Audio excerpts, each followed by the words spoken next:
rock the party that rocks the party. You rock the party that rocks the party. I rock the party that rocks the party. You rock the party that rocks the party. Yaddy, yaddy. Hey. Good morning, everybody. Good morning on this cold ass Monday morning. If this is the way to start your Monday, then you can keep it. Me not want it. Me not want it. They said something on the news this morning. I said, damn, they are right. Yeah. They said late November. And I said, God damn, we are. This is late November. Yeah, it is. November is saying, hey. Thanksgiving is next week. Good. Yeah. Good. November's in and out. I know already. I need the whole year to follow suit. See what I did there? Yeah. Quick check-in. Bing. Hello, everybody. I am back after my birthday vacation. Oh, tell us everything. What'd you do? I had a really good weekend. So what did I do? For my birthday, I left the station, went home and got myself ready. We went to the Sweat House in Chestnut Hill, which is a wellness spa experience, and that was quite the experience. Sweat House, they give you a private suite, and you have a sauna that is 155 degrees, and you can do a vitamin C shower. So you go into the 155 degree sauna. Mm-hmm. You come out, and you go into the medium, okay, which is the shower. You control the shower to do whatever the temperature is that you want. And you take cold plunge in the water that is 40 degrees, I think.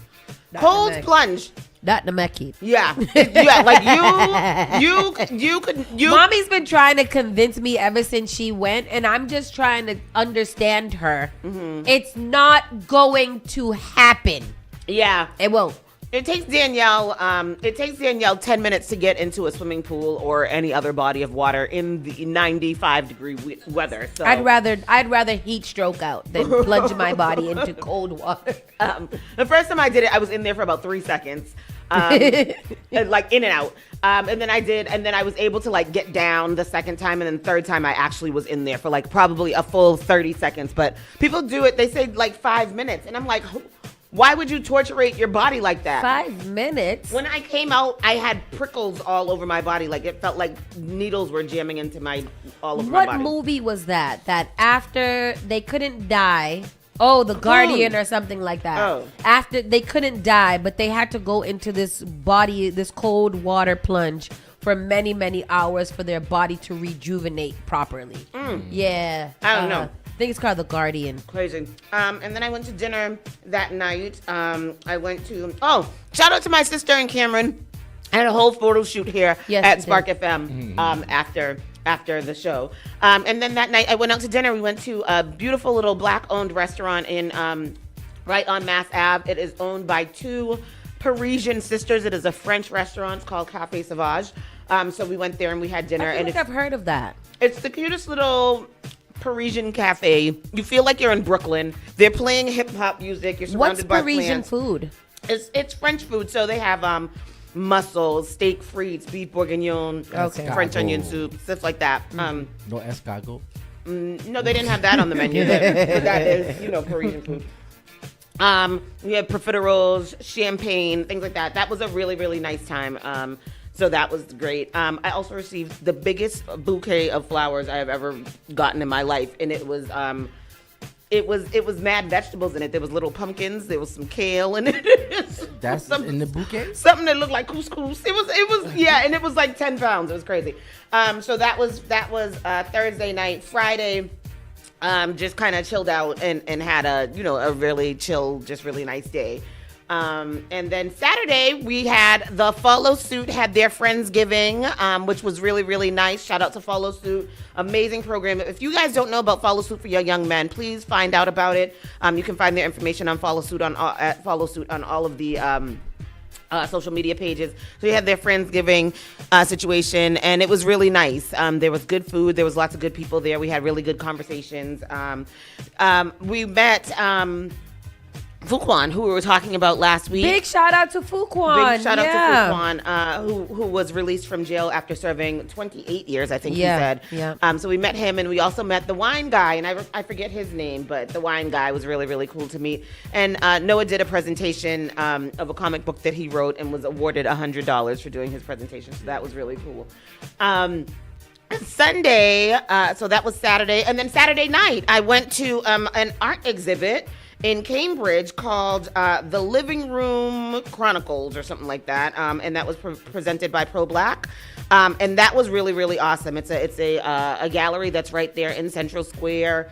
Really, really cool pieces of art. The music was great. The drinks were flowing. It was a really, really nice time, like a artsy type situation. And then I went to Shoujo. Have you ever been to Shoujo? What is that? It's a Korean or maybe Japanese restaurant that's right Oh, there. yep. I went there many years ago with a young fella. It's hip hop themed, like Yep. Asian restaurant. So we were in there. That was the really, first really time good I ever food. got drunk off of 2 bottles of wine. Ended up going in the bathroom and Shoujo, vomiting is that the my high, eyes out. high def place? Yep. High def? Oh, I It's don't know. right there on right there in that street going to Chinatown. That's a really cute place. I haven't Going to been back Central there in a Square. year. I went to Central Square. It Oh, was in there's Central one Square. downtown. Oh, okay. Yeah, so I went to. Oh, okay. It was really cool. I had a sake flight there, and that was very interesting. And then. Oh yeah, in Cambridge. Yeah. Yep. Cambridge, and then.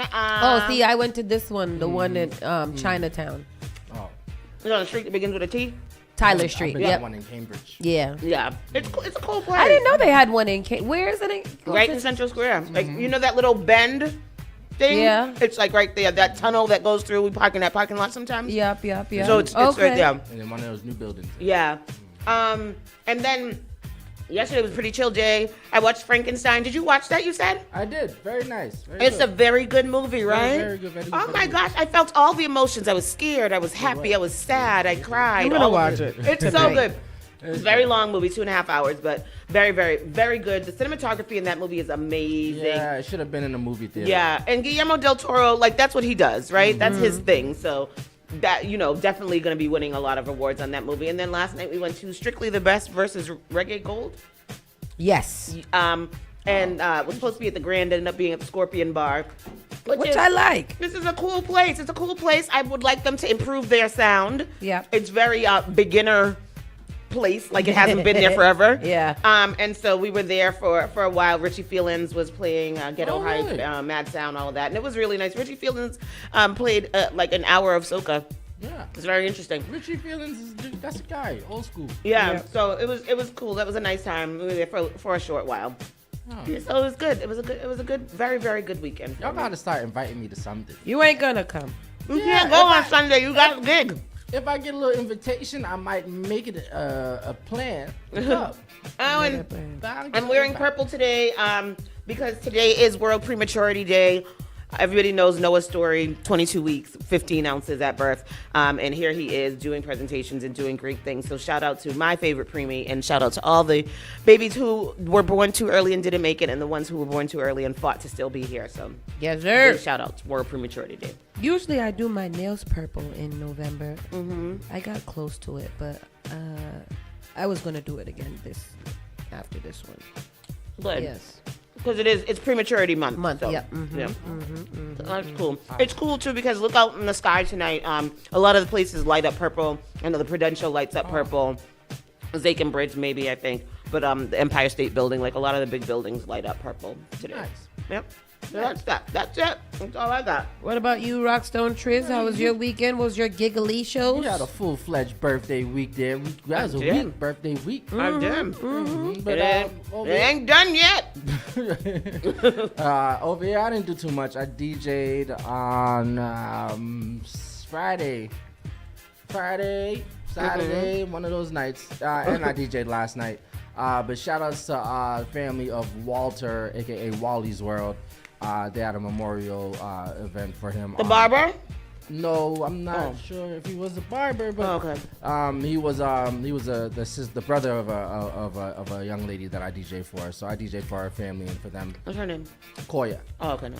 Yeah. So shout outs to them. They had a good time. We had a good time on Friday night. Other than that, that was my weekend, man. Last night I was inside of Nice Up Sundays each and every Sunday inside of Fort Hill Bar and Grill. And that's always a good time, you know, and that's it. It's always a good time. Nice Saturday, I was here with these vagrants inside here. What was Saturday? Saturday was Vibes Up.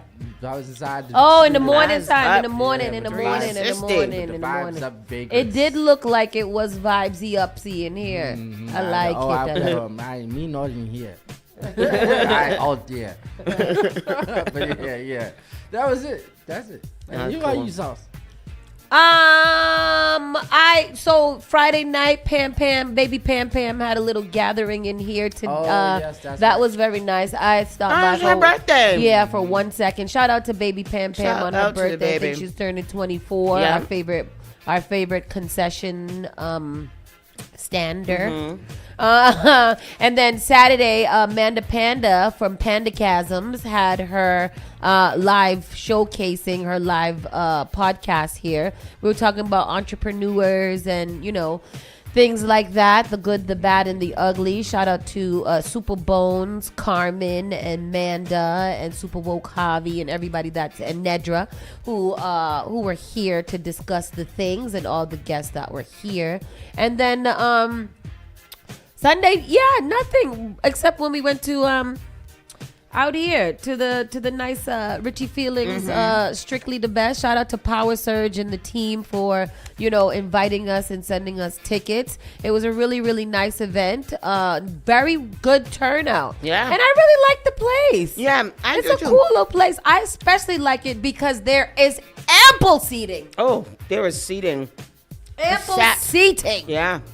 We sat. If there was no seating, I probably wouldn't have had such a good time. I But probably wouldn't have stayed as long. no, she. Yeah, it was a very good turnout, and that's my kind of thing on a Sunday night. Please have me home by 10. Like, I like Yep, that. absolutely. I kind of like that. Me That's too. it. That was a good look. I love that. Yeah. Me too. It's a very good look to get home at a decent time and you still could get your life together and prepare, have a good time, but get home at a decent time. Hallelujah. With that said, let's get into the show, guys and girls. You're listening to Saucy and Friends in the morning with Miss Hot Sauce, Miss Tony, and Rockstone Triz.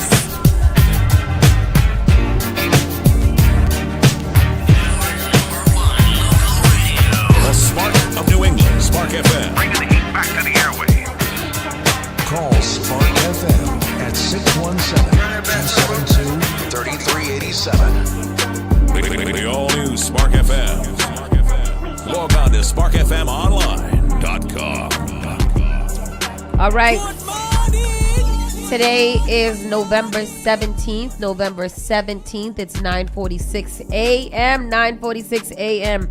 It is currently 38 degrees. However, it feels like 22 degrees. 22. I repeat, 22. Stay inside. Hide your wife. Hide your kids. Everybody, it's cold. Get a big jacket. Right after I leave here, I'm going to the Marshall. I'm going to find me a good walking jacket. Oh, I need to go with you because I need me a good Yeah, boy. I got on this little thin windbreaker and the wind broke it. Broke right through it. I found a really nice coat. I'm going to send it to you. Send it to me. Yeah. Partly cloudy conditions expected around 4 p.m. Wind gusts up to 33 miles per hour. So not only is it cold, but it is friggin' windy outside and making the temperature feel like 22. We might, like I said, we might reach a high of 42, but most likely we're going to stay around this feels like temperature for most of the day. And there is no reprieve for the upcoming days. So just... Is it getting colder? Or we no, stay it's about around saying here? the same thing. Today's the coldest. Will be at 42. The rest of the week is about 46. Between 46 and 50. No real difference. And it's always going to be the low of 32. So I think that's where we're going to be at. Yeah. All right.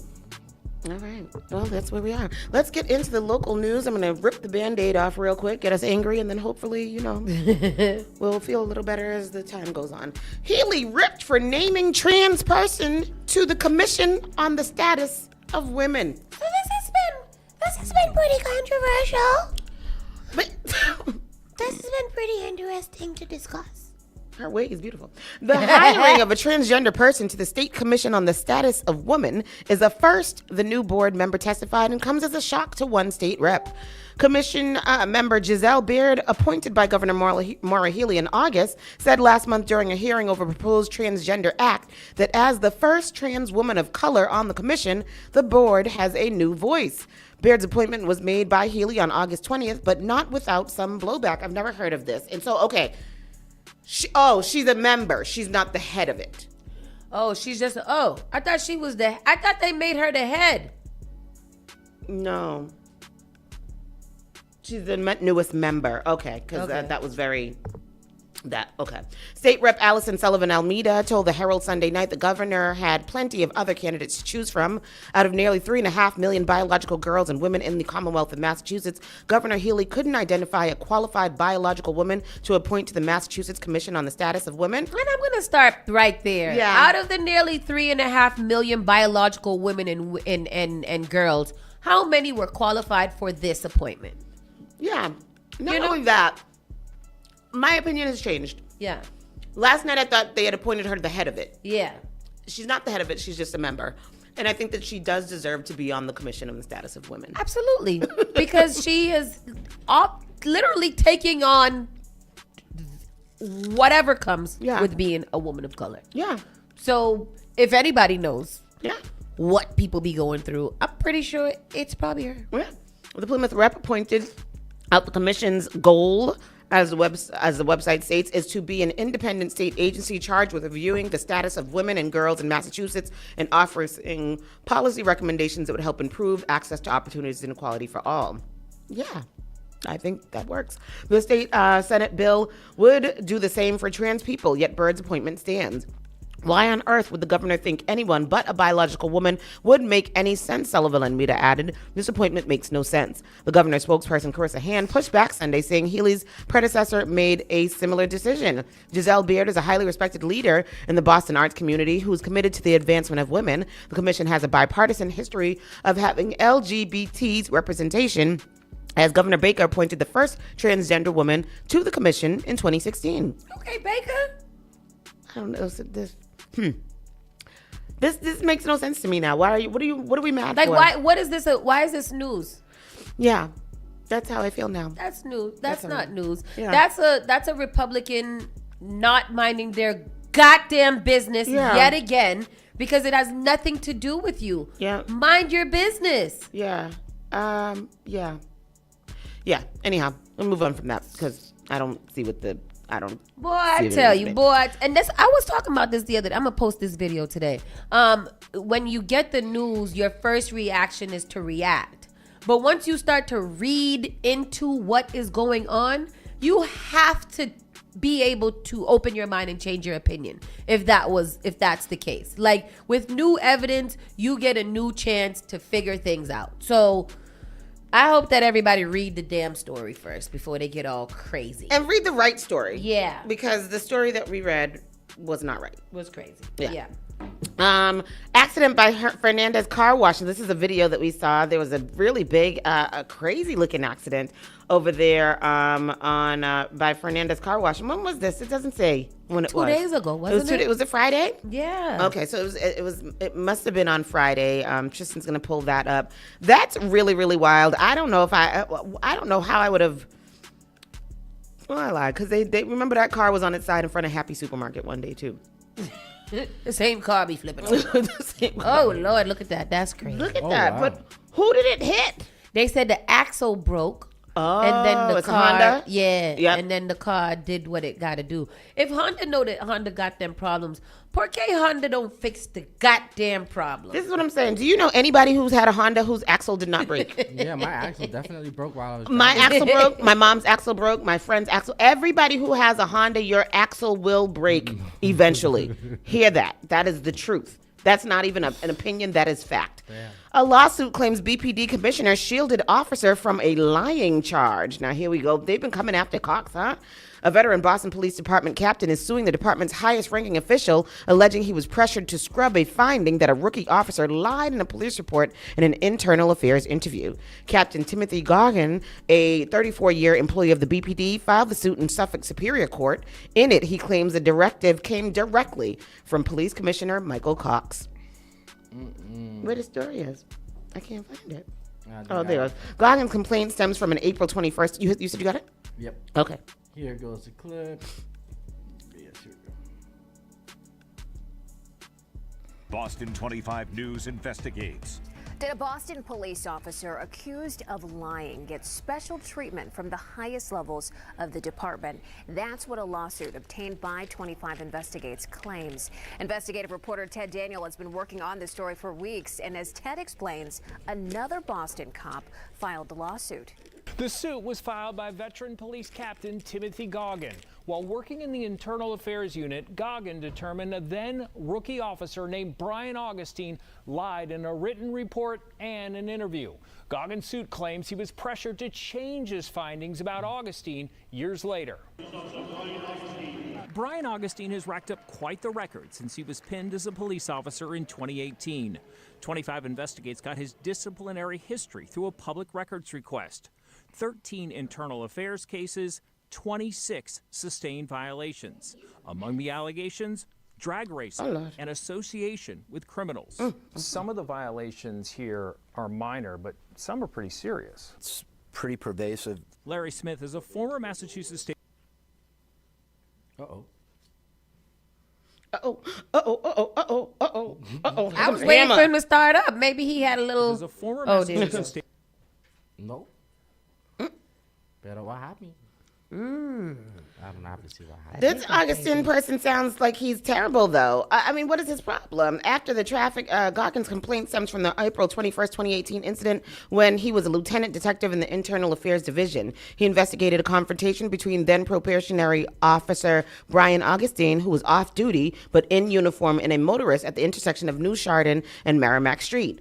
After the accident, Augustine stopped his private vehicle, exited, and allegedly yelled at the other driver to pull the F over and get the F out the car. Oh, wow. According to his disciplinary history obtained by 25 Investigates through a public records request. Augustine then prepared a police report that Goggin's team determined to be false, specifically to lay blame for the incident on the other driver. Augustine's report claimed he was in the middle lane, not the far left turn-only lane, and also misrepresented to a responding officer that the other driver had refused to produce his license and registration.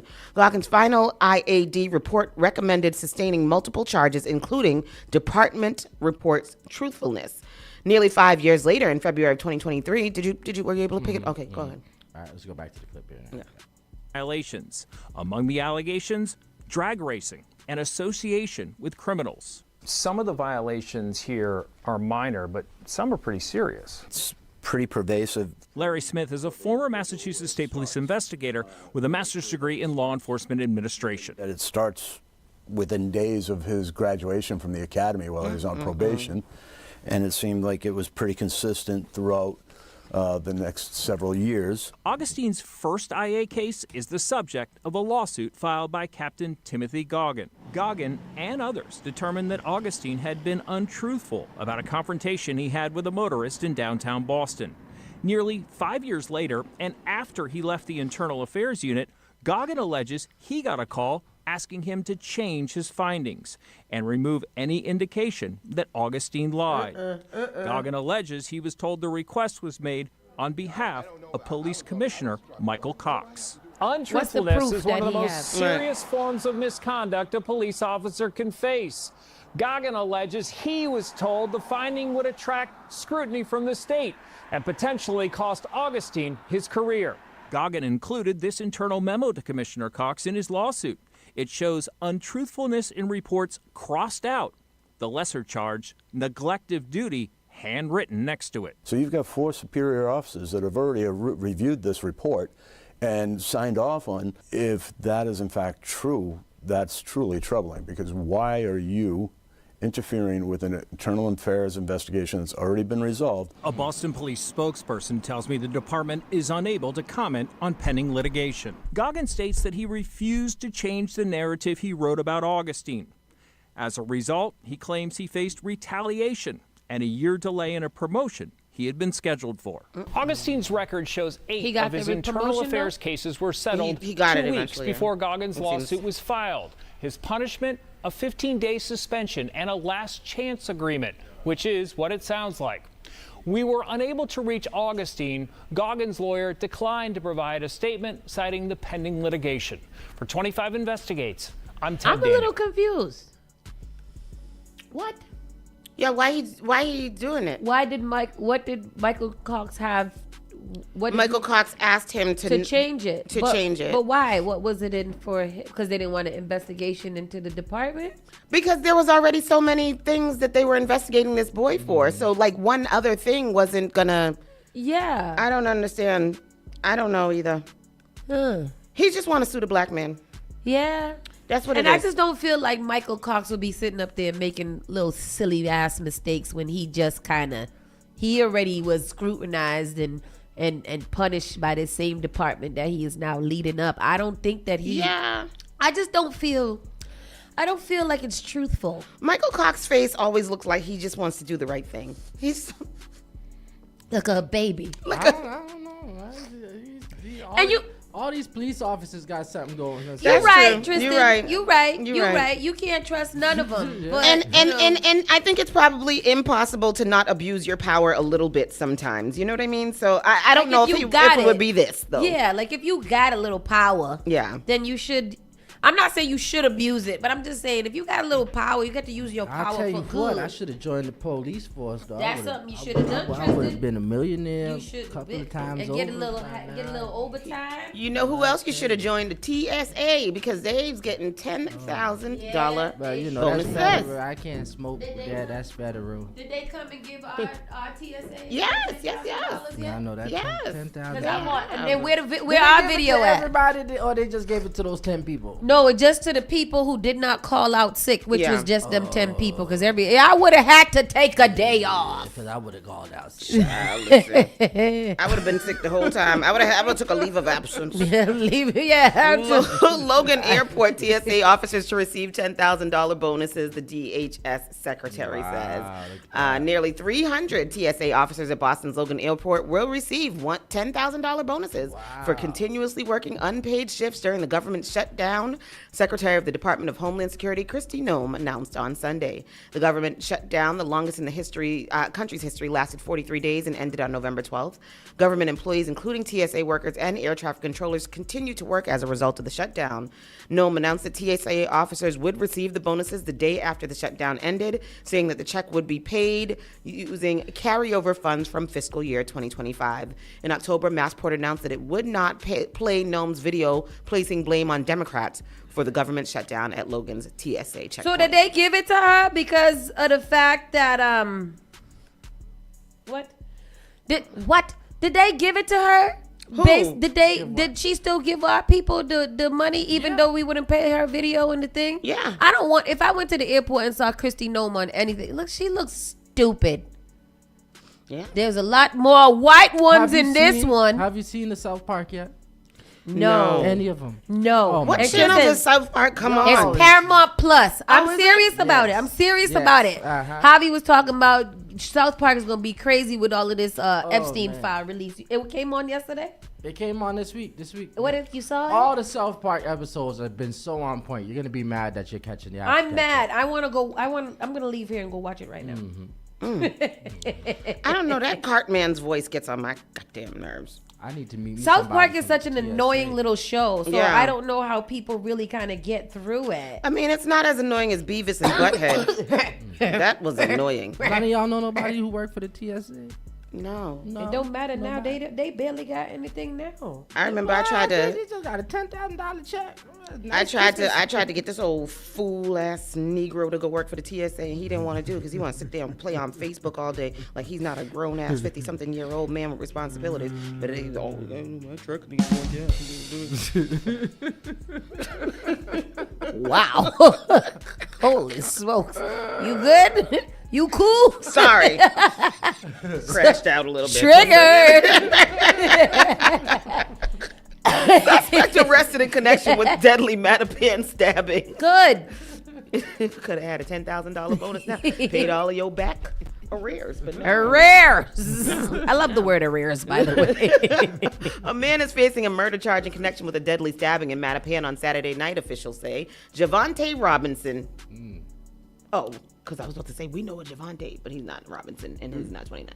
Mattapan was arrested in Hyde Park on Sunday afternoon on a... Is his last name? Is his? I don't know. Because he would be 20. He's about 29, right?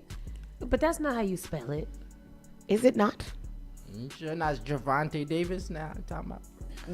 I don't know. Keep reading. He was arrested in Hyde Park on Sunday afternoon on a warrant out of Dorchester District Court charging him with murder, according to the Boston Police. Officers responding to a reported stabbing in the area of 30 Fremont Street around 3 p.m. found a man suffering from a stab wound. He was taken to a nearby hospital where he was pronounced dead. His name has not been released, and the Boston Police Department's homicide unit is actively investigating the facts and circumstances surrounding the incident. That ain't him. That's not him. That better not be him. Parole granted to a man who committed double murder at 19. Damn. Oh, that's crazy, because remember last week they wouldn't let that other guy out, but this one they let out. A Massachusetts man convicted of a double murder who later injured correctional officers while incarcerated has been granted parole. Why? In 1991, Zakaria Abraham Bush's girlfriend... Zachariah. Oh, wow. Abraham Bush's girlfriend had told him she was afraid of... Zachariah Abraham? Yes. He's got a whole biblical name. Zachariah Abraham Bush, like the burning bush. Girlfriend told him that she was afraid of 22-year-old Melvin Bonnet. He assured her no one would hurt her, the Massachusetts Parole Board wrote. On December 31st, 1991, Abraham Bush, 19, was at the home of his girlfriend and her children in Brockton when he went outside the apartment. He could be heard saying, "No one's getting my woman," followed by a sound like firecrackers, according to the parole board. Bonnet and 20-year-old Christopher Green were killed. He killed 2 people. Abraham was later found living in New York under the name Calvin Johnson.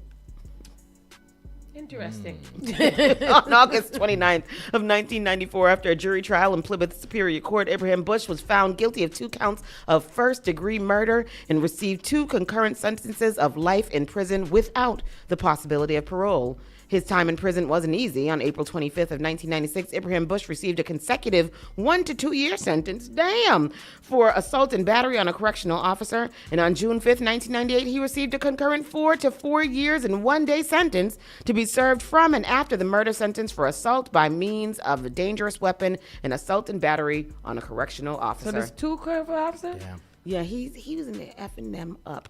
However, in January 2024, the Supreme Judicial Court ruled in the Commonwealth versus Mathis that sentencing people ages 18 through 20 at the time of their offense to life without the possibility of parole was unconstitutional and amounted to cruel and unusual punishment. Talk about a Hail Mary. Wow. Massachusetts was the first state in the country to transform the law, experts said. Essentially, the brains of what we are calling late adolescents or emerging adults function very much like juveniles, Northampton attorney Paul Rudolph, one of the lawyers who successfully challenged life sentences for individuals aged 18 to 20, told the Republican. There were 210 cases that fell into the Mattis decision across Massachusetts, including Abraham Bush. He went in front of the parole board for the first time on May 21st. The parole board acknowledged his initial period of incarceration was troubling in its October 27th decision. However, his last disciplinary report involving violence occurred almost 20 years ago, the board wrote. So how long has he been in there? How long was he in there? 27, 28?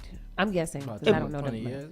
Abraham Bush began rehabilitative programming while incarcerated long before the Mattis decision. While incarcerated, he has participated in many meaningful programs addressing his risk and need areas, including restorative justice and alternatives to violence, the parole board wrote. He also got his GED and is enrolled at Boston College. That's a great story. It's very, very long, but anyhow, the young man was granted parole. Recidivized. Good for them. Amen. Recidivized. Thousands of turkeys handed out in Boston during the 5th annual Royale Turkey Drive, and that turkey drive was all over the city on Saturday. Yes, it sure was. I was like, what's the police do? I saw it in front of the mix at first, and I was like, God damn, there's a lot of people out there. That line was wrapped around the turkey, wrapped around the street. Oh, wow. Thousands of turkeys were handed out to the community members in Boston on Saturday as part of the 5th annual Worrell Turkey Drive, organized by State Rep Christopher Worrell and Boston City Councilor Brian Worrell. The drive delivered more than 4,000 turkeys at 10 community sites during a rolling caravan throughout Dorchester and Mattapan. Thanksgiving remains one of my favorite holidays, and I'm honored to make it a little easier and a little more special for our residents, State Rep Worrell said. We're helping thousands of our residents eat this holiday as well as gathering our community for the holiday season. It was. I go play the clip. It looked like it was fun too. There was a lot of different partners. I got my bag. Families treated to turkeys all across Boston ahead of Thanksgiving. Hosted by State Representative Christopher Worrell and Boston City Councilor Brian Worrell, volunteers handed out nearly 4,000 turkeys at 10 different locations across the city. This is what community, this is what my brother and I envisioned from the time we started it 5 years ago. A vision bringing community together, feeding our community, and making sure that everyone is in love and in community. It's the holiday season, and it's the best time to give back. It's my favorite time, especially nowadays when a lot of families are, going through financial tough times. The Worrell Turkey Drive has become a popular event in Boston. Hundreds of families turned up to receive some food for the holiday. This is the 5th annual Worrell Turkey Drive. We have community, giving back to community from Mattapan all the way to Roxbury. Community members say now is especially an important time to give back, with many families in need after SNAP benefits were delayed during the government shutdown. We see events where people are coming together in very difficult times to make sure that all of our neighbors are going to have a wonderful holiday, special Thanksgiving meal. We want to make sure that we as a community look inward. So shout out to our sponsors, all the volunteers that came together to make this day possible. Beautiful. I saw them at when they came to the Mary Hannon Park around the way from me, and they were giving out the last of the turkeys. Then people looked tired. They said that they was out from 7 a.m. That morning giving out turkeys in these different spots. Shout out to Liz Miranda, who was out there. Thumbprint Realty, I know that they have a big part in it. Julia Mejia was out there. There was a lot of different city councilors and state reps that volunteered their time. Score for More, I saw a lot of that team out there too. So big shout out to them for doing that. And don't forget, Brother Chris is here every Sunday from 6 to 10 for, what is it? Praise the Lord. Morning worship. Sunday morning worship. It's gospel Sunday time morning here. So y'all can get your mind right. All right? Get your mind right.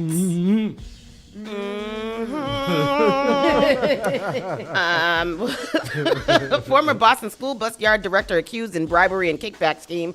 And that's what you do. When you got a little position, you got to kick back something, right? Give me a little something. You got to get a little something for that. So what the scheme is, let's see. It says, I'm only going to read the first paragraph of the first stop. A man who used to be in charge of maintenance for Boston Public Schools buses is accused of taking nearly $1 million in bribes and kickbacks.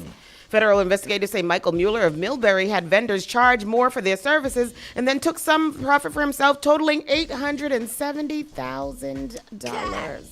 Damn. How do you kick back that though? Like what is it? Like what are we kicking back? What is the kick forward to get that kind of kickback? Is what I want to know. I'll pick your kid up on time. Give me a little $17. Like what is it? Let's see what it is here. The clip here. Accused of taking bribes and kickbacks at the expense of city taxpayers. Federal investigators say Michael Mueller had vendors charge more for their services and then took some of the profit for himself, totaling $870,000. A vendor is also facing charges. Who used to be in charge of maintenance for Is Boston that job Public open School right buses now? is now accused of Give me that job. The thing is this, I don't even want that much because I want to be inconspicuous. I want to stay right under the radar. Why you got to take $870,000? Why can't you just be happy with a $100,000? Yeah, and if you take that much, why don't you haul ass? That's the part that I don't understand. Why we staying there? At this point, you know that you have committed the ultimate. That's almost $1 million in schemes. You have got to cut your losses and go to somewhere else. You're not even going to jail. You're going to hell for that. Like, come on, dude. You choose better. Work smarter, not harder and more or something like that. Not more illegaler. Yeah. You know, like, get in, get out. So silly. A 28-year-old man was found shot and dead inside of a car in Rockland. Did y'all hear about that? No. The investigation is underway. I was like, in Rockland? That's so weird. But you know what? A lot of these news is moving out to Rockland because the rent is cheap. Next to Brockton, too, though. And the rent is cheap out there. Really, is it? Because I'm about to go right out there. Rockland's, you know who need to go out there? No, let me. At about 9:35 p.m. on Friday, November 14th, Rockland police responded to a 911 call reporting shots near 75 Deering Road. According to a joint statement from Plymouth County District Attorney Timothy J. Cruz and Rockland Police Chief Nicholas P. Zioli. Why they had to put all of their middle initial in here? Zioli. Yeah. Issued via the Plymouth County District Attorney's Office. When Rockland police and emergency personnel arrived on scene, they located a 29-year-old man inside a parked car suffering from multiple gunshot wounds. The victim was transported to South Shore Hospital where he was pronounced deceased. He is not being identified at this time, the Plymouth County District Attorney's Office said in a statement, adding Rockland Police contacted the Massachusetts State Police Detective Unit assigned to the Plymouth County District Attorney's Office. An investigation commenced. As part of the investigation, detectives conducted interviews and individuals reported seeing a thin male dressed in a black flee the scene. Go ahead, let's see. As well as collecting surveillance video, talking to witnesses, as well as the search for this suspect continues. This is video of the first officers on scene in Rockland last night after police say a 29-year-old man was shot. The video is dark, but authorities say the victim was shot multiple times in a car in his driveway. It was the passenger side because that side was all blown out. And then when I went over there to clean up, I cleaned up some of the glass out of the driveways. And we just heard a loud, 6 consistent pops going on. And we were like, what the heck is that? First responders swarming Deering Square. The man who was shot rushed to South Shore Hospital where he died. The DA's office identifying him as Darnell Andre. A family member who spoke with us didn't want to show his face. I hope that the person that did this don't get away. I mean, this is ridiculous. I mean, it's too many things going on around. It's too many shooting, nobody's safe out here. Police on scene for hours last night, collecting evidence and searching the area for the suspect. Police say a man with a thin build, dressed in all black, fled the scene. They're saying this was not a random act, but instead was targeted. Still, neighbors are shaken. Fearing for our safety. I don't know if there's any more retaliation or anything, you know. I made sure both doors were locked. I even threw a table in front of our back door just in case. So again, at this hour, no suspect is in custody. Police are asking if you know anything about what happened here to give them a call. Well, I've been in Rockland this evening. I'm Peter Eliopoulos, WCVB. How you gotta be built to shoot somebody close range and they sitting in their car? They're not even fighting you or nothing. Like, you just walk up to somebody and pop a cap in their ass? Like, that's crazy. It's not a tussle. You're not arguing, nothing. You just go do that? Yeah. People are crazy. A day, B. A day. What else do we have here? Let me there. What did I say? Former bus yard, 29-year-old person shot in Beacon Hill, hospitalized with life-threatening injuries. Everybody just shooting. They shooting. A supermarket chain asks customers to bring in pennies and offers double their value in gift cards. Child, which supermarket is this? I'll be there. Child, I think I just found a Stop and Shop one the other day. Oh, what?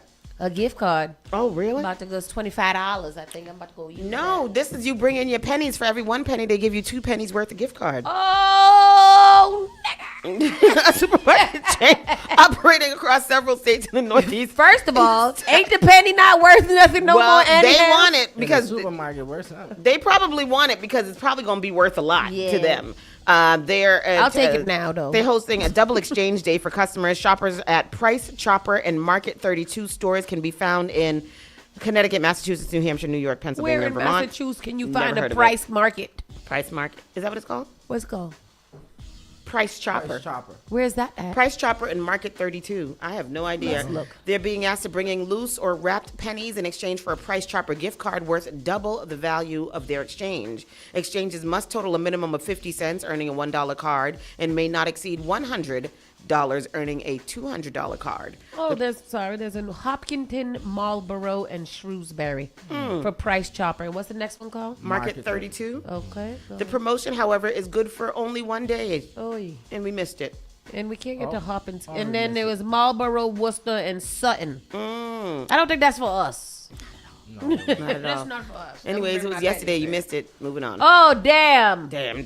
I would have drove straight to Sutton today to get my pennies Where worth. is Sutton? I've never heard of that. Sutton. I don't know. It sounds like it's west by the Some Berkshire. directions. Sutton is 1 hour and 7 minutes from here. Oh, hell no. Just to save on some goddamn Just pennies. to get 2 cents? Literally. Massachusetts reaches agreement on education funding. And this is a good story. And so that is a story. They've reached an agreement. It is. Tristan's going to take that for you. Which one? Last one. Oh. Yep. They have 17 states reach agreement on education funding. That's nice. All right. What is the funding that we getting educated on? Here is the clip. General Andrea Joy Campbell touting a win in court over the Trump administration after suing the Department of Education for pulling critical funding. Massachusetts, along with 16 other states, reached an agreement with the federal government preventing the Education Department from revoking, rescinding, or modifying access to funds already allocated through March 2026. The millions of dollars in grants were awarded to support low-income and unhoused students. A.G. Campbell argued, quote, the department's arbitrary and abrupt termination of the state's access to these funds created a massive, unexpected budget gap that harmed students and teachers by cutting off vital education service. Also new tonight, Massachusetts Attorney General Andrea Joy Campbell. Andrea Joy She Campbell. was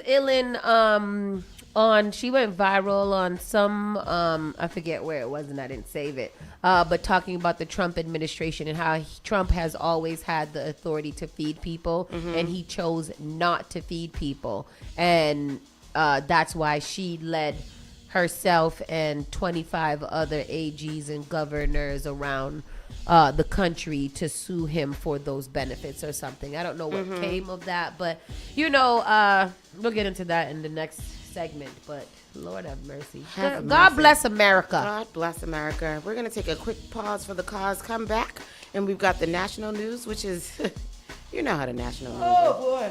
We'll be right back. Saucy and Friends in the Morning, Spark FM online. You're listening to Saucy and Friends in the Morning with Miss Hot Sauce, Miss Tony, and Rockstone Triz. Your #1 local radio. The Spark of New England, Spark FM. Bringing the heat back to the airwaves. Looking for a meaningful way to engage with your community and make a difference? Volunteer with the Massachusetts Senior Medicare Patrol Program and help prevent Medicare fraud. Visit masmp.org. This project is supported by a grant from the U.S. Administration for Community Living. How serious is youth vaping? Irreversible lung damage serious. 1 in 10 kids vape serious, which warrants a serious conversation from a serious parental figure like yourself. Not the seriously know-it-all sports dad or the seriously smart podcaster. It requires a serious conversation that is best had by you. No, seriously, the best person to talk to your child about vaping is you. To start the conversation, visit talkaboutvaping.org. Brought to you by the American Lung Association and the Ad Council. How serious is youth vaping?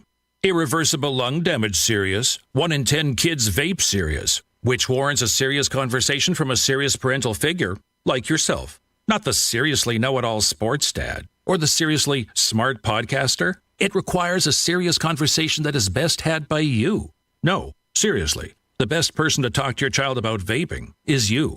To start the conversation, visit talkaboutvaping.org. Brought to you by the American Lung Association and the Ad Council. Looking for a meaningful way to engage with your community and make a difference? Volunteer with the Massachusetts Senior Medicare Patrol Program and help prevent Medicare fraud. Visit masmp.org. This project is supported by a grant from the U.S. Administration for Community Living. JP Morgan Chase is making a global commitment to break down barriers to drive inclusive economic growth all over the world. We believe there is a pressing need to help more people move up the economic ladder. That is why we are investing in communities and people to create an economy that works for all, because no community should be left behind. Right here in Boston, we're focusing that work in Dorchester, Roxbury, and Mattapan, among other neighborhoods, on improving financial health. These efforts aim to address the key drivers of the racial wealth divide head-on.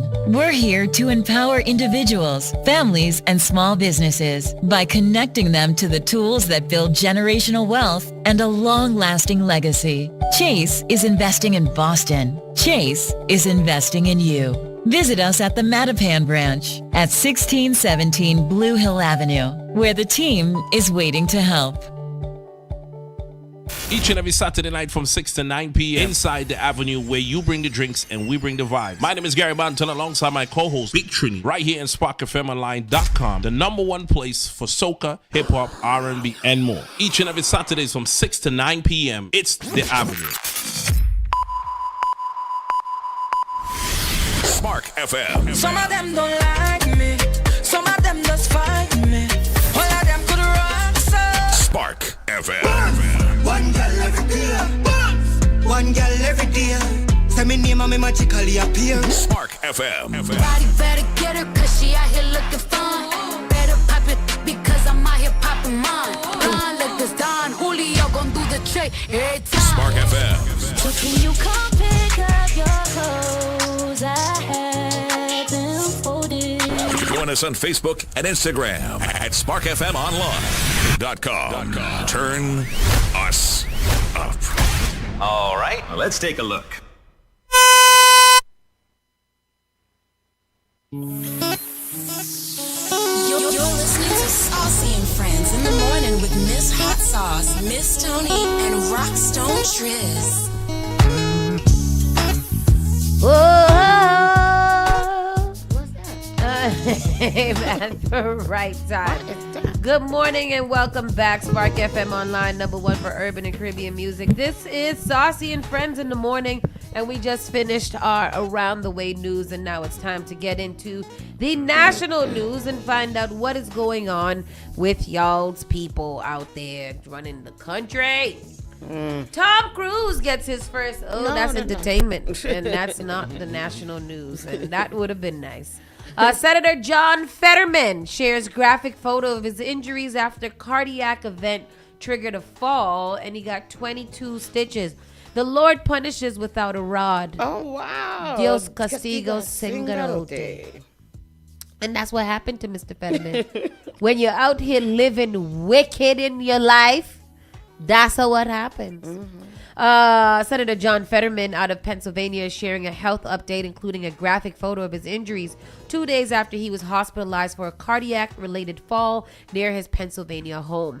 Fetterman, 56, shared the update in a post on X on Saturday, November 15, writing, 20 stitches later in a full recovery. I'm back home with his wife and his kids. I'm overwhelmed and profoundly grateful for all the well wishes, truly. I don't know how much well wishes he got, because when I went down his comment section, they was tearing him up.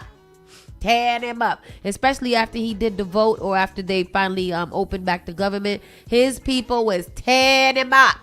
Well, his own people? Because they was there. He's supposed to be representing them, and he overwhelmingly votes with the Republicans almost all their time. So, they voted for him even after his last stroke. They felt all bad, and they got this man back into office and all kind of stuff. For him to just constantly let these people down. And, again, he looks interesting, man. That's interesting. Yeah, he's very, very interesting fella. He looked like a skinhead to me, and I would have never trusted him in the first place. But hey, that's me. He's different. He don't seem like the type at all that would go with the grain. You know, like he always seemed like he. Anyhow,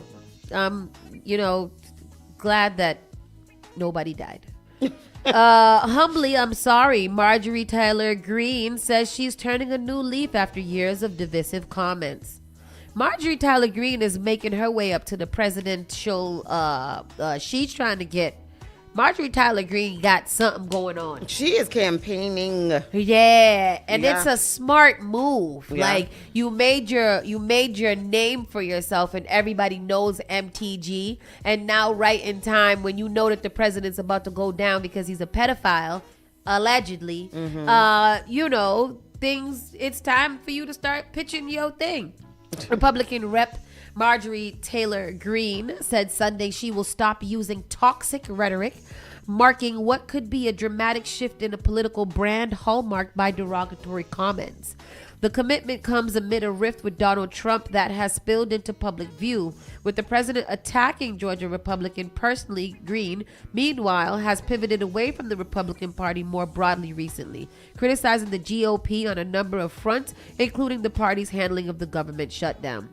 In an exclusive interview with CNN's Dana Bash on State of the Union on Sunday, Greene said she worried Trump's rhetoric toward her could lead to violence against her. The most hurtful thing, Trump said, which absolutely untrue, is he called me a traitor, and that it was extremely wrong, Greene said. And those are the types of words used that can radicalize people against me and put my life in danger. When pressed by Bash on why she didn't speak up against Trump using such rhetoric until it was directed at her, Greene concluded that it was fair criticism. I would like to say humbly, I'm sorry for taking part in the toxic politics. It's very bad for our country, Greene said. It's been something I've thought about a lot, especially since Charlie Kirk was assassinated. Greene said she realized that she has participated in or supported heated rhetoric that has resulted in threats towards others, a point of reflection for her. I'm only responsible for myself and my own words and actions, and I've been working on this a lot lately. To put down the knives in politics, Greene said, I really want to just see people be kind to one another. Oh, she's good. She is really good. She's good. She's convincing. Wow, Marge. This article is pretty long. It goes into her history of, rhetoric and stuff. But Trump did come at her pretty hard. He went at her pretty hard. Yeah, because anybody who has anything to say that's a little pushback from him is he's completely against her. He don't want to have nothing to do with her anymore, and he has vowed to not support her in any type of way moving forward. And I would say that that's a good thing. I would say I wouldn't want Donald Trump backing me to do anything because he is an alleged pedophile. Alleged. I believe that he is a pedophile. I believe so too. I too believe that to be fully 100%. Absolutely correct. You concur? I concur. Trump urges Republicans to vote to release the Epstein files, marking stark reversal. Look at him taking a page out of Marjorie Taylor Greene's book. Or he had it scrubbed. He had it scrubbed to rice. Yep. If we think that the Epstein files are still what they are after Pam Bondi and Cash Peddle decides that they want to, that they gonna do what they gotta do, it is not the same Epstein files. All it's gonna be is Bill Clinton, Joe Biden, and Obama, and Hillary Clinton too. All of them is going to be in the Epstein files, and all of a sudden, there ain't going to be no mention of Trump. There's going to be one little mention of him. You got to pick somebody that they're going to sacrifice again, like they did Charlie Kirk. They need a Democrat to sacrifice to not make it look so crazy. Who would it be? It's going to be Thomas Jefferson. Clarence Thomas. Yeah, well, he's in there. He's 100% in the files. Yeah. 100% in the files. They should put Mike Johnson so we can believe it's true. Oh, please Jesus. I would sacrifice. No, I wouldn't. nobody should be sacrificed over Trump. But if we had to have a second in command, it would have to be Mike Johnson because he's such a smug little man. Oh, I don't. It looks like he wears those hard shoes with the little, you know what the ones? They're a little round toe, and then they got a little fan there and one little buckle. You know what I'm talking about? It's like a little pilgrim, a little shoes. frill, it's little frill. The penny loafers. It's like a penny loafer, but it got the little frilly part too on it. Oh, I see. You know the little string part, that kind. That's the kind of shoes he wears all the time with a black crew socks. Oh, not a black crew. Because I don't like Mike Johnson at all. I don't like him, and I don't like to not like. I like to not like people, but him especially. I don't like him at all. Yeah. So he's urging the Republicans to now release the files with a long, stupid ass message that says something stupid like, "We should be stupid together." That's not what the message. That's not what the message say. But let me find it because my MAGA guy sent it to me the other day because he was like, "Look at Trump trying to release the files and y'all ain't talking about this." I can't find it right now, but yeah, Trump says that we should be focused, the country should be focusing more on making sure that we look at all of the great accomplishments that that the Republicans have done instead of the Epstein files, because these are just a distraction from all the good work, and nobody's talking about the good work that he has done in this country. They only want to focus on the Epstein files, so release them. God damn it. That's what he said. That's what he said. Oh, that's nice. Good for him to say that to us. And I don't know why the story won't even open up on here, so I was kind of stalling a little bit. Hundreds of National Guard troops will leave Portland and Chicago. And then what?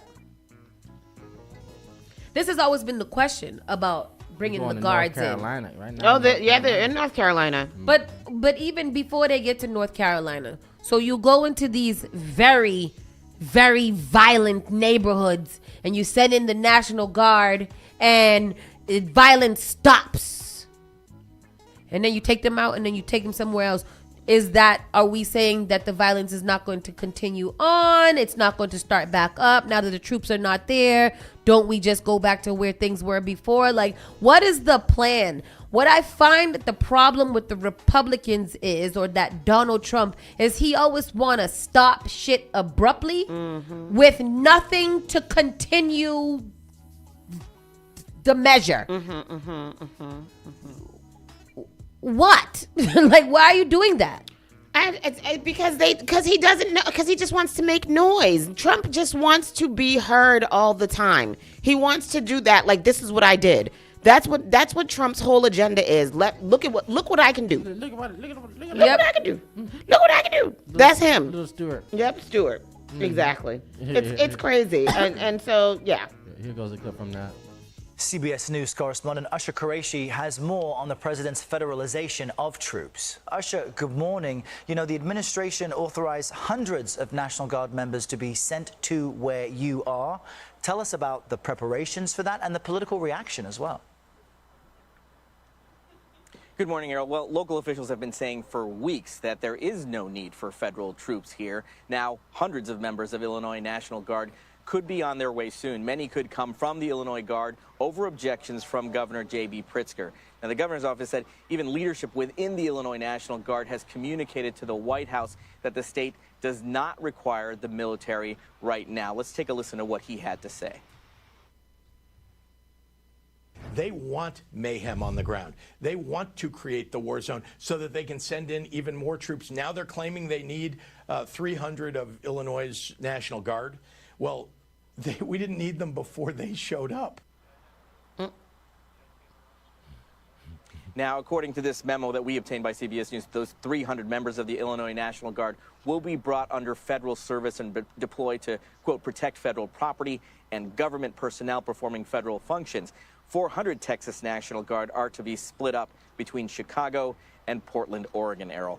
And Usher, at the top of this broadcast, we spoke about a woman. A woman? Tristan, I put the other link in there that has a video to these Epstein Republican Trump urges to release the Epstein files. He says, as I said on Friday night aboard Air Force One to the fake news media, House Republicans should vote to release the Epstein files because we have nothing to hide, and it's time to move on from this Democratic hoax.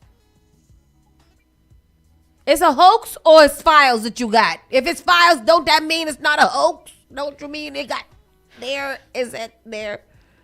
I think it's so funny how Trump calls everything that doesn't work out for him a hoax. Perpetrated by radical left lunatics in order to deflect from the great success of the Republican Party, including our recent victory on the Democratic shutdown. The Department of Justice has already turned over tens of thousands of pages to the public on Epstein, are looking at various Democrat operatives, Bill Clinton, Reid Hoffman, Larry Summers, etc., and their relationship to Epstein in the House Oversight Committee can have whatever they are legally entitled to. I don't care. All I do care about is that Republicans get back on point, which is the economy, affordability, where we are winning big.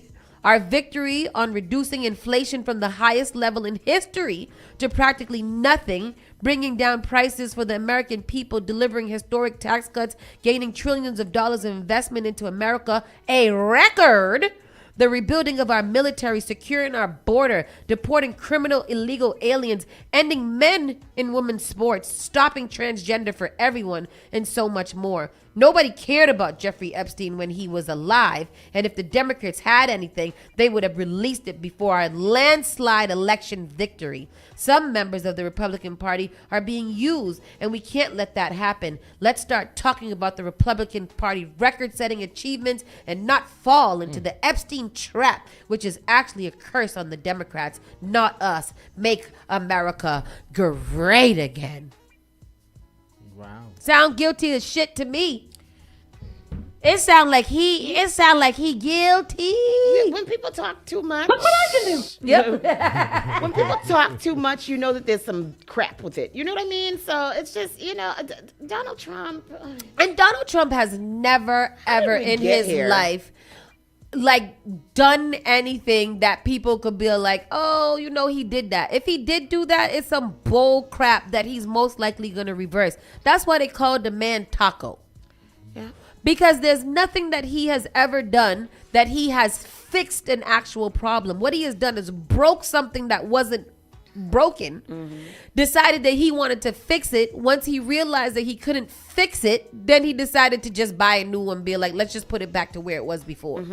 And look at what I did. He I forget what I was going to say. There was something I had to say.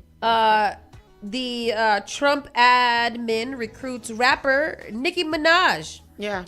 In bizarre move. Is this true? What is this? I don't know. What is this? What are you telling me? Bizarre move to promote military invasion. The Trump administration has reportedly recruited rapper and musician Nicki Minaj in an apparent effort to back its proposed invasion of Nigeria to stop purported persecution of Christians. U.S. envoy to the UN, Mike Waltz, and rap superstar Nicki Minaj will deliver remarks early this week on the persecution of Christians in Nigeria. What? The unexpected collaboration was arranged by Trump advisor Alex Brunswitz, who will also speak at the Tuesday event. I wonder if this is true. The Hill wrote an article. Nicki Minaj thanks Trump for taking Christian prosecution in Nigeria. And that was on November 3rd. So is this true? Acts of extremist violence have erupted in Nigeria in recent months, which some Republican lawmakers have alleged to be a genocide of Christians or violence that borders on genocide. They were stated that more than 7,000 Christians have been killed in 2025 alone. However, those numbers have been widely disputed. Among experts, ABC News reported who've said that both Muslim and Christians in Nigeria have been victims of violent attacks, which Al Jazeera described as multifaceted and driven by ethnic rivalries and land disputes, with religion being often secondary. Why are we tapping Nicki Minaj to do anything right now? Because ain't she allegedly on the Tussie? She made a lot of. Everybody who supports Donald Trump is on the Tussie, Okay. at least. At least, the very least is on the least they pussy. are. I think most of them on the heroin. Yeah. At least. At least. Yeah. I don't want to see Nicki Minaj talk about anything unless she's gonna go up there and do a rap concert, and she needs to shut up and rap. Shut That's up it. and rap, B. Rap, bitch, rap. Dr. Oz says there are discussions on extending the Affordable Care Act subsidies as Republicans scramble to address soaring health care costs. Did the Republicans not think that people would realize that after these subsidies went away that people would be complaining about the cost of health care? Yeah. None of them, not one of them said, guys, what are we going to do after people start complaining that the subsidies are increasing, that the lack of subsidies are increasing their health care? This whole time that we've been government shut down, nobody said, but they are going to increase. I mean, I don't understand why, because I kept hearing that it was going to increase. So I don't understand why nobody on the other side. They already started to increase. So I'm not sure, like, what was the plan? I'm constantly confused in this country about what the plan is. Yeah, I'm confused about what the state of understanding is for most people. Why don't you understand? Like, I keep on hearing, like this, there was the Affordable Care Act there. They want to offer this to these illegal people. They want to offer this. And over, I kept on hearing people say, that is illegal. It cannot happen. It will not happen. Yeah. Why were people thinking that was the lie? One of my goodest friends now is a staunch Latino gangster Trumper? community man Trumper. That sounds. Isn't it crazy? That doesn't sound. Isn't it crazy? Yeah, I don't know. And I have never had such entertaining conversation, because nothing matters. It doesn't matter what type of facts. They believe that facts have been orchestrated by the leftist community. So they don't believe in fact checking at all. They only believe in the YouTube, TikTok, and Instagram clips from content creators. They can send you a clip, and I know this sounds crazy to y'all. They can send you a clip, and that clip is spot on. I'm gonna show you. I'm sorry. We're gonna take some time right here because I want you guys to really fully understand. This is a black man who is a staunch. Listen to this. This is about the Epstein files. What is this? Oh, the Democrats, they just trying to jump over this shit with Stacey Plaskett, the black lady in Congress who was texting Epstein. You don't hear a peep out of Roland Martin, D.L. Hewley, Mike Son, Shade Room, fucking Joy Reid, Plies. None of them. Why they not talking about the black woman who was texting Epstein in Congress? It seemed like he was right there. He's zooming in. Yo, that's you chewing the gum? Yeah, that's me. Da-da-da. Like, yeah. But, yo, besides all that came out. They skipped over it. You ain't hear a word out of them. And then this comes out. Boom.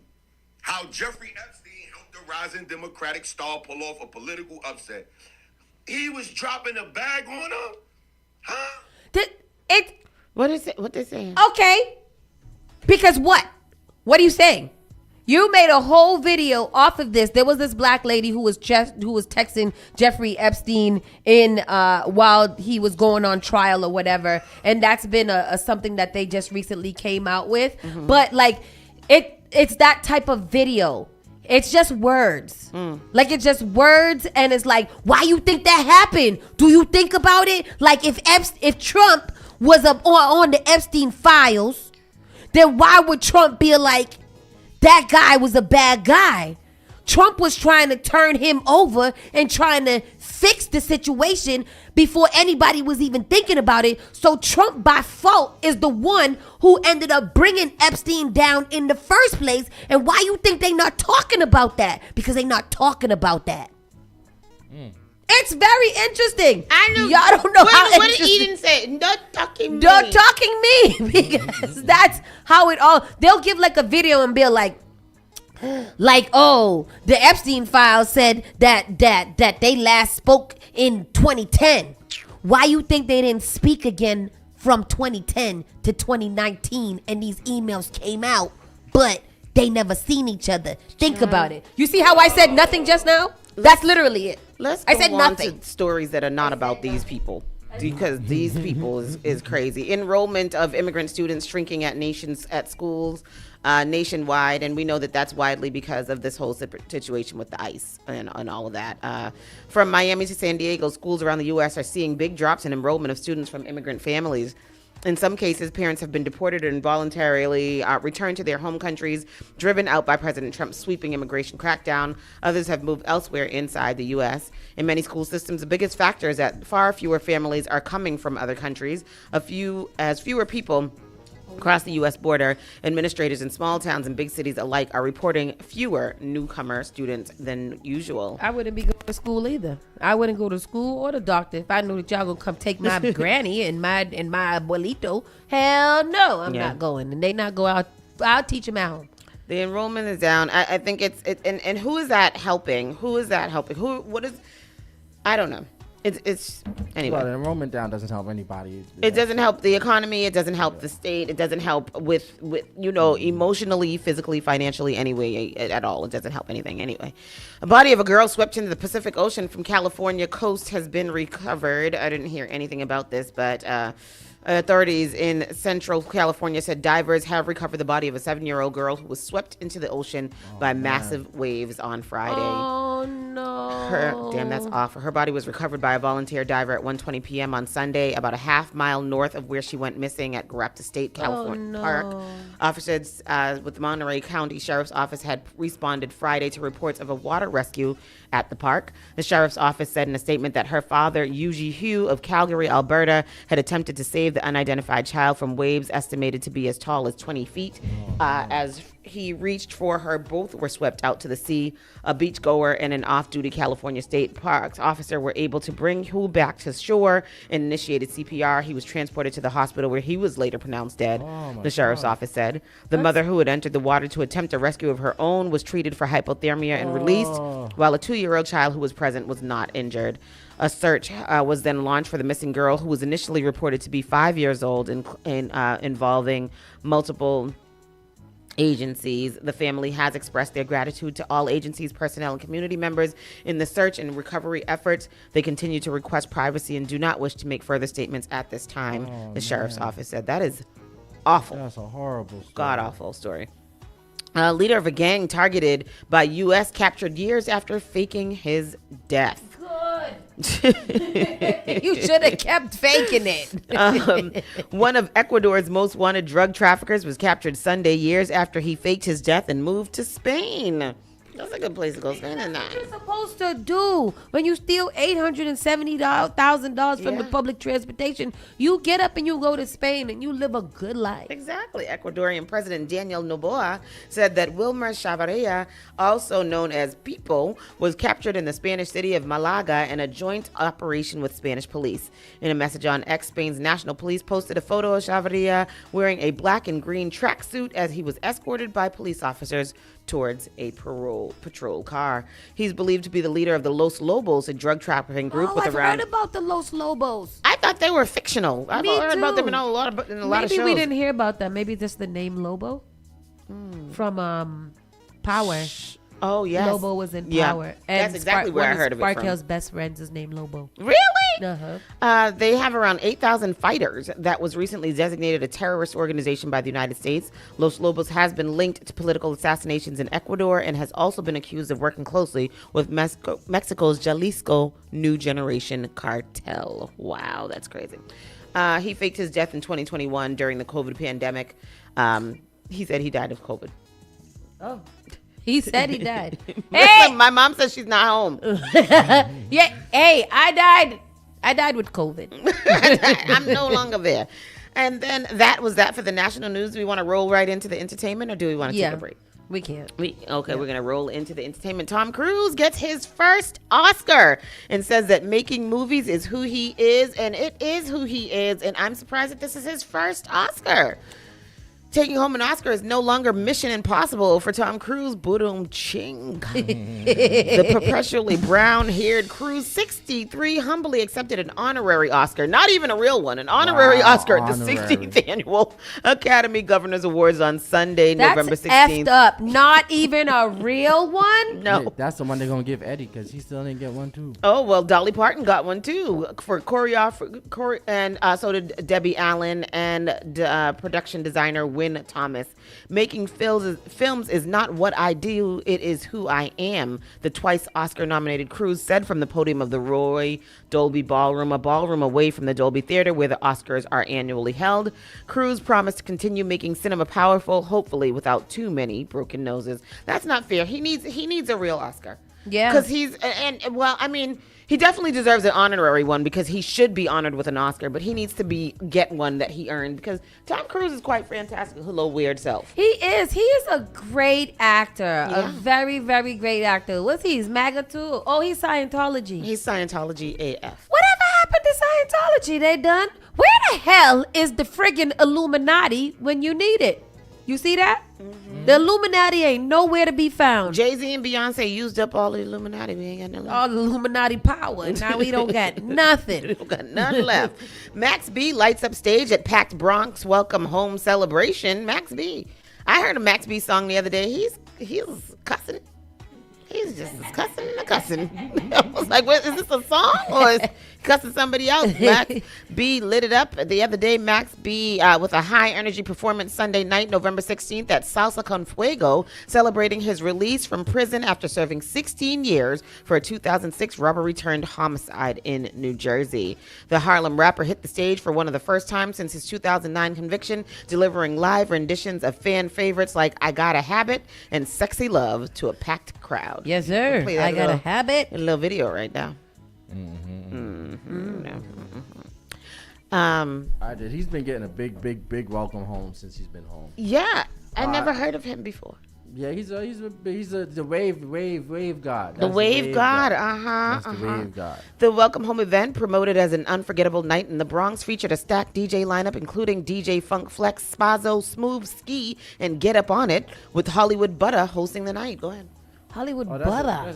I played it already. Oh, it did? I just didn't play the audio yet. Okay, Max B was originally sentenced to 75 years for his role in the deadly robbery. The conviction was overturned, and in 2016, he accepted a plea deal that cut his sentence to 20 years. He was officially released on November 9th. Beyond the stage, Max B wasted no time getting back to music. Just hours after his release, French Montana shared footage of the two in the studio working on the G-Day Coke Wave 3 loading. He wrote on social media, hinting at the next installment of their Coke Wave mixtape series. You know, I maybe because I'm old.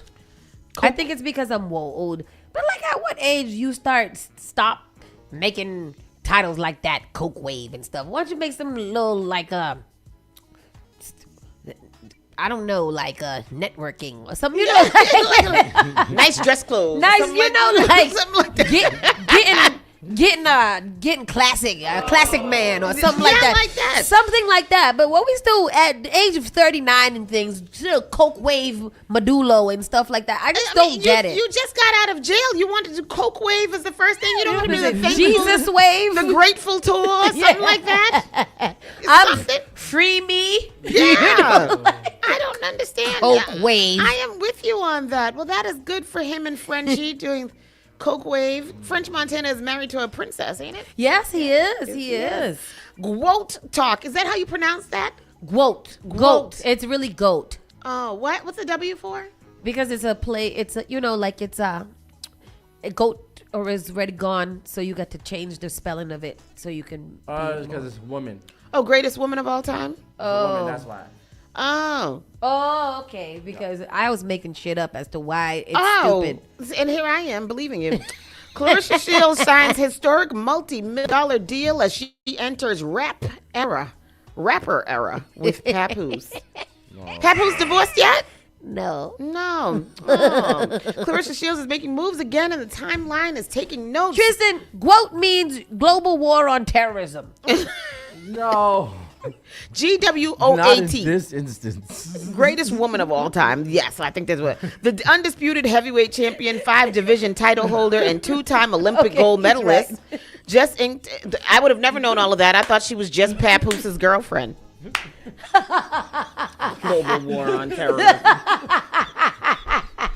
What the A for?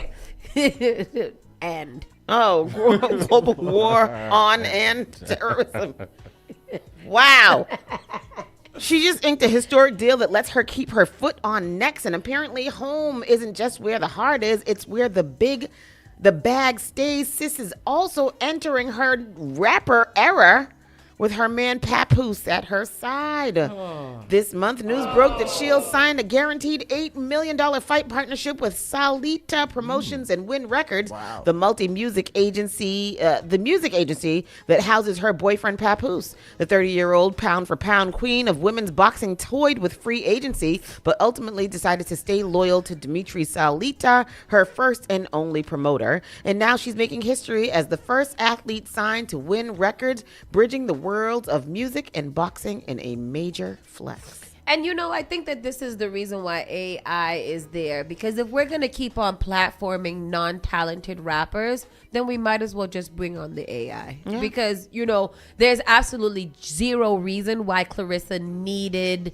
a rapping contract when she's ungood at it. Mm-hmm. She's very ungood. And that should be, taken into account. Fans had expected Shields to chase bigger payday fights, but she recently had social media buzzing after clips from her latest freestyle surfaced online. Play it, Tristan. The undisputed champ brought her bars to BET's new 106 in Sports series, and baby, she didn't come to play.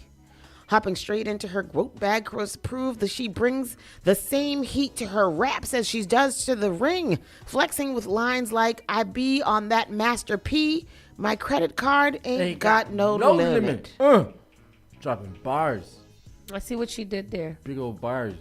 I feel what she, because Master P from No Limit. So what she was doing was making a metaphor in order to do that's talent. Oh. I'm unmoved. I'm uninspired. From her freestyle. Here we go. Please, let's see this or hear this or whatever we have to do with it. All right.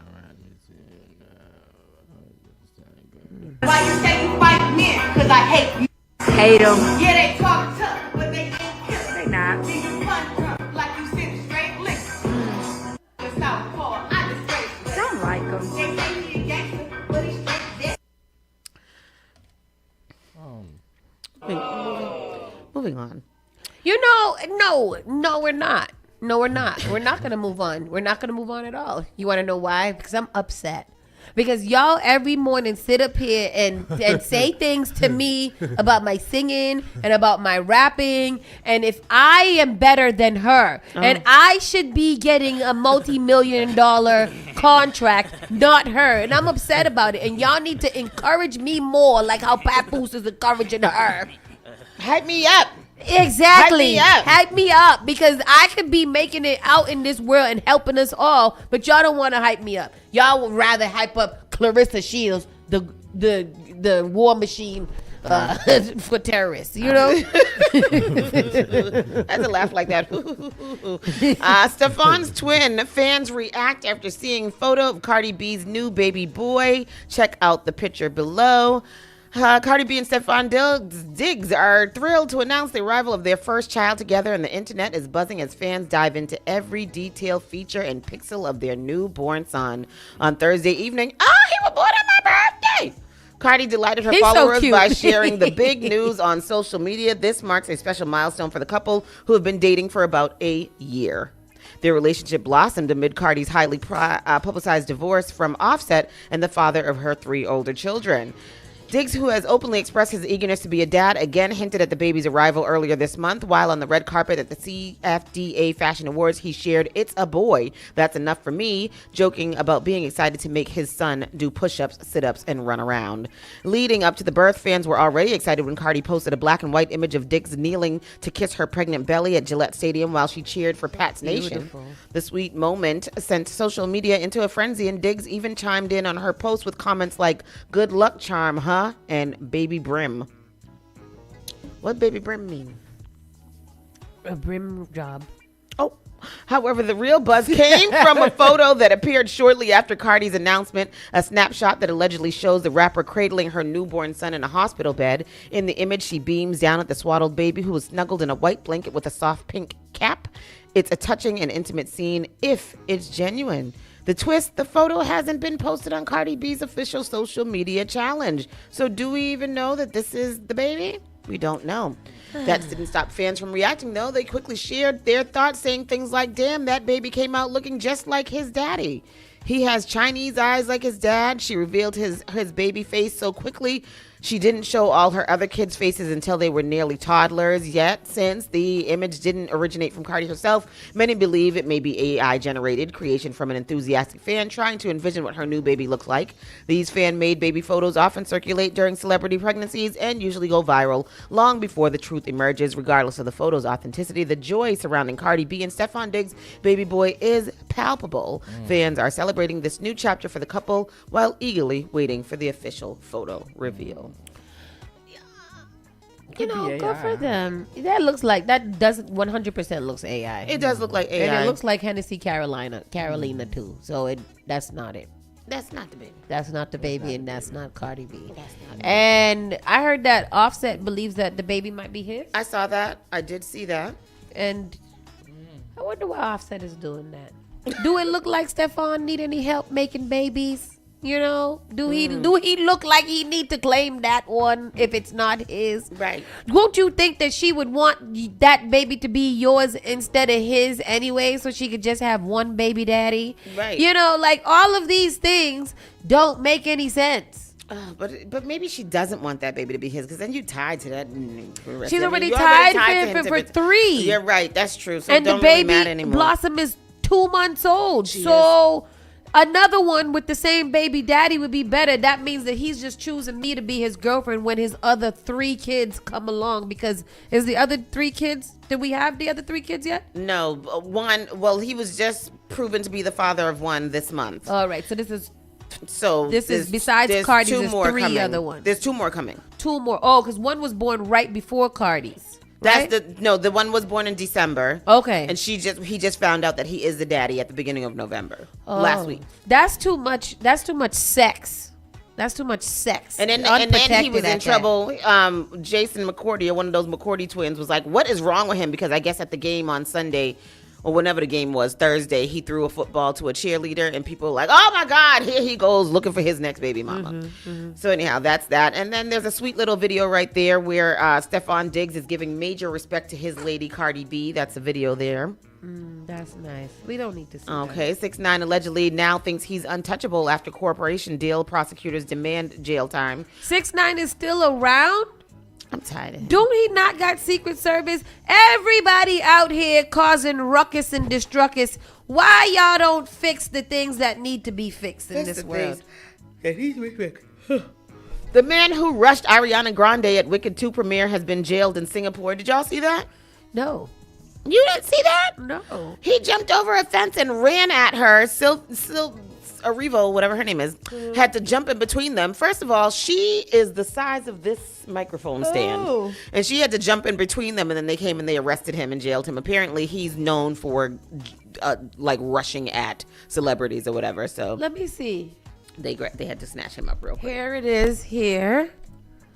Oh, the her black co-host lady? Yeah, what, Cynthia Erivo? Yeah. All right, here is the clip here. Oh, there he goes running. There he goes running. And grabbed her up, and see Cynthia Erivo had to. I'm also curious to know why those big security guards around there were unable to see what was going on, and why this small lady had to come and save her. Y'all don't know how security works. You're supposed to look. Somebody's supposed to be at all sides of the clock. Have her 6 and her 12 and her 12. Rabbit. Where's that show? Is it coming back? It's done. I don't know, because I thought it was not done yet, but apparently I think it might be. Oh Oh. I'm almost finished watching Doc too. That got gooder. Doc is good. Fire Country is good this season, and I started watching Sheriff's Country. Okay. Yep. Doesn't she call herself that way in her songs? NBA fans react to Klay Thompson defending Megan Thee Stallion hate from Patrick Beverly. Who's Patrick Beverly? Some hater. You heard this story? Mm-mm. Okay. Klay Thompson jumped into a strange corner of basketball talk when he called out Patrick Beverly for taking shots at Megan Thee Stallion. The clip spread fast, and the NBA fans were quick to take sides. Some backed Klay for stepping in, while others wondered why he waded into music drama in the first place. The conversation blew up after the Dunk Central posted Klay Thompson goes off on Pat Bev. So once that hit NBA timelines, he replies filled up with jokes, arguments, and people asking why this topic even became a part of the basketball show. But Klay didn't like the energy of Beverly's comments and made it clear he thought it went too far. Can you play that clip of whatever Beverly said? He's a former NBA guard, Patrick Beverly. Okay. Klay Thomas says, referring to my girlfriend as a PUSSY is so disgusting and disturbing, especially from someone who played in the NBA. How would you feel if I referred to your wives in such a way? Mm-hmm. Patrick Bev, do better, fellas. Very disappointing. NBA fans didn't hesitate to fire back. Don't she call herself that way in her songs? Pointing out Megan uses bold terms in her music and image. Another fan said she made a song about her PUSSY and it became her biggest track, pulling over 26.5 million views in the first 24 hours on YouTube. That's part of her identity now. This is why you choose wisely, fellas, or don't get in your feelings when people point out the obvious. What do you think? What did Patrick, did he call her that? I guess he did. Because somebody refers to themselves as something doesn't mean that you have to too. I think that's a weak argument. But I'm glad, regardless of whether you feel like they should or not, I'm glad that Klay had her back. And I think that that's more important than what other people call you when you know that the man that you are with will publicly speak up for you regardless of whether people think it's right or not. So I'm for it. Yeah. I'm for it. It feels good to have people got your back. It does. It does. Patrick Beverly thrives on stirring the pot anyways, so taking shots at him didn't surprise anyone. So that's cool. I don't even know who he is. There's always those Neanderthal like people. Like what's that black one that does the commentary? Stephen A. Smith. There's always people like that always want to justify bad, stupid, ignorant ass behavior. And, they remind me of the same shock jocks, just saying things just to say it, even if you don't know what the hell you're talking about. She gonna tell me after I turn her up. Kevin Durant draws attention following shocking NBA YoungBoy song reveal. In the song, apparently, he mentions Kevin Durant in one of the lyrics. It says, my B effed Kevin Durant and effed Kevin Carson. She's going to tell me after I turn her up. And that quote alone was enough to pull Kevin Durant into a storm he never asked for. Oh, Lord. The clip reached every corner of social media and fans immediately reacted. Some were shocked, some laughed, and others simply waited to see if Kevin Durant would respond. He didn't post anything about it, which is normal for him when it comes to these kinds of viral name drops. Kevin Durant is used to being part of online talk, but this one came from a lane far outside basketball. And I don't know what any of that means, and I don't care. Brazil to immediately arrest Kanye West if he sings a song or makes any kind of apology for Nazism at a concert. So I guess Kanye is doing a concert in Brazil is what I take from this headline. Kanye West has been on an apology tour attempting to regain support after spending years hurling brazen and often problematic ideas into the universe. He's essentially been going around trying to account for the harm he's done, and so far, it seems to be working. Japan embraced Ye with open arms when he came out for a Travis Scott concert. He performed a medley of his greatest hits and Carnival to rapturous cheers and applause. Moreover, he even cracked a smile. Maybe, just maybe, the old Kanye is deep down in there somewhere. However, officials in Brazil aren't quite buying it. Reportedly, the state public prosecutor's office in Sao Paulo will be on standby for the big Kanye West comeback on November 29th. Apparently, if he sings a song or makes any kind of apology for Nazism, the officers have the green light to arrest him. Show promoters Guilherme Calcavante and Jean Fabrico Ramos are also on notice just for throwing the big concert at all. All of this is done with the idea that they can stop Ye from performing his song Hail Hitler. Oh, boy. Wow. And legendary actor John Voight posts a video begging President Trump to terminate Mondami's mayoral win. Go ahead. Oh, did we play this on Friday? Nah. Not John Voight. John Voight. Angelina Jolie's daddy here now. He ain't say nothing in this. He just pissed me off because it's like John Voight. Angelina don't even talk to you. You the best thing. She the best thing that came from you. Yeah. And a little bit of acting that you do. Yeah. Go sit your old ass down and go shut up. Sit down and shut up. sit down. Sit down and shut up. Yeah. The mayor that has taken over New York City is a Muslim that's going to take down the city that never sleeps, the city of life's dreams, this city that our ancestors brought forth in prosperity and greatness and liberty. This city will turn into a forbidden place of darkness. The blood, sweat, and tears that the city of New York was built on will turn into a virtual refugee shelter for the radical Muslim ideology. What? This is now the most dangerous time for our citizens of New York. This mayor will destroy this city. We are obligated to demand our rights for our private sanctuary, our businesses, our property that we all have worked so hard for. And this 35-year-old mayor has no right dictating the rules of socialism for a city built on our highest principles with brick and stone by hardworking Americans. Mr. Voight, please, with all due respect, nobody asked you. Nobody, not a nan-body asked you for your commentary on this. Shouldn't you be making your final preparations? Your final production? Go sit down and write a memoir. What you coming in here talking about this for? Leave Mom Dimey alone. He was elected by the people of New York. Many the president cannot come and be like, oh no, let's reverse this because I want to. Because if he could, he would have been done it. This mayor will destroy this city. Unlike how Donald Trump has destroyed America. He ain't even get a chance to be the damn mayor yet. He didn't even get it. He didn't even get sworn in. How he gonna leave him alone?